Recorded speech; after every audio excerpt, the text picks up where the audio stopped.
میں نے سانپ پالے، ہوش سنبھالا تو ایک دانا شخص سے مشورہ کیا کہ کون سا کاروبار شروع کروں۔ اس نے رائے دی کہ سانپوں کی پرورش، ان کی افزائش نسل بہترین کاروبار ہے۔ سانپوں کی فروخت سے اچھی خاصی آمدنی ہوگی، دشمن بھی نزدیک نہیں آئیں گے، کرائے پر بھی دیے جا سکیں گے۔ ایک بار اس بزنس کے حوالے سے شہرت ہو گئی اور ساتھ جم گئی تو وارے نیارے ہو جائیں گے، دھاک الگ بیٹھے گی، ارد گرد کی آبادیوں پر روب طاری ہوگا، علاقے میں ایک پوزیشن ہوگی۔ سانپوں کی امپورٹ ایکسپورٹ، پروڈکشن، پرورش، ڈسٹریبیوشن، بعد سیل سروس، سب کچھ آپ کے ہاتھ میں ہوگا۔ اللہ کا نام لے کر اس کاروبار کا آغاز کیا۔ شروع میں سانپوں کی تعداد نصف درجن سے زیادہ نہ تھی۔ کچھ عرصہ تک تو یہ سانپ بیکار ہی رہے، دودھ پیتے رہے، چڑیاں پکڑ پکڑ کر کھاتے رہے۔ پھر میں نے کچھ گماشتے مقرر کیے جنہوں نے پروپیگنڈا کا کام کیا۔ اب مارکیٹ میں ہمارا نام چلنے لگا، آرڈر آنے لگے۔ جس نے اپنی کسی پڑوسی کو اذیت دینا ہوتی ہم سے سانپ کرائے پر لیتا، ہم رات کے حساب سے کرایہ لیتے، جتنی راتیں اتنی رقم۔ اگر ایک دو دن ہی میں اس کا پڑوسی بھاگ نکلتا تو ٹھیک، ورنہ کئی ہفتوں کے لیے وہ سانپ رکھتا، ہمارے وارے نیارے ہو جاتے۔ گھروں کے علاوہ کاروباری لوگوں نے بھی سانپ لینے شروع کر دیے۔ بزنس کی دنیا میں جو مقابلے پر اترتا، فریق ثانی اس کے دفتر میں، اس کے کارخانے میں، اس کے گھر میں سانپ چھوڑ دیتا۔ سانپ کچھ ایسا قیام کرتے، انڈے دیتے، کسی کو کاٹتے، کچھ کو ڈراتے، یہ لوگ عاجز آ کر بوریا بستر سمیٹتے اور یوں غائب ہوتے جیسے کبھی تھے ہی نہیں۔ رفتہ رفتہ میری شہرت دور و نزدیک پھیل گئی، مجھے سانپوں والی سرکار کہا جانے لگا۔ لوگ ڈر کی وجہ سے میرا احترام کرتے اور جھک کر ملتے۔ میں اب ایک وسیع و عریض علاقے میں سانپوں کا واحد ڈسٹریبیوٹر تھا۔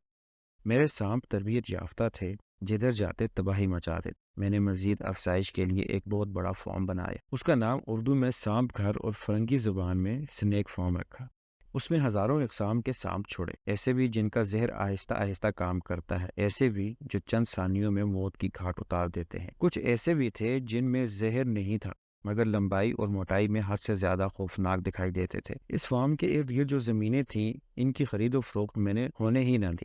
کسی نے خرید کر گھر یا فارم بنایا تو میرے سانپوں نے اسے بھگا دیا۔ پھر میں نے سانپوں کی فرنچائز کھولنی شروع کر دی۔ پھر میرے سانپوں کی مانگ اور دیسوں سے بھی آنے لگ گئی۔ پوری دنیا میں میرے سانپوں کی دہشت اور وحشت ضرب المثل بن گئی۔ کچھ تجزیہ کار افراد میرے اس کاروبار کو پسند نہیں کرتے تھے، ان میں کچھ میرے اعزا تھے اور کچھ احباب۔ مجھے اعتراف ہے کہ ان میں سے اکثر میرے خیر خواہ تھے۔ ان کا کہنا تھا کہ یہ سانپ ایک دن مجھے ہی نقصان پہنچائیں گے، مگر بے مثال کامیابی اور آسمان تک پہنچی ہوئی شہرت نے میرا دماغ خراب کر رکھا تھا۔ میں نے ان خیر خواہوں کی بات پر کوئی توجہ نہ دی، اندر باہر کاروبار جاری رکھا، سانپوں کی ایکسپورٹ کرتا رہا۔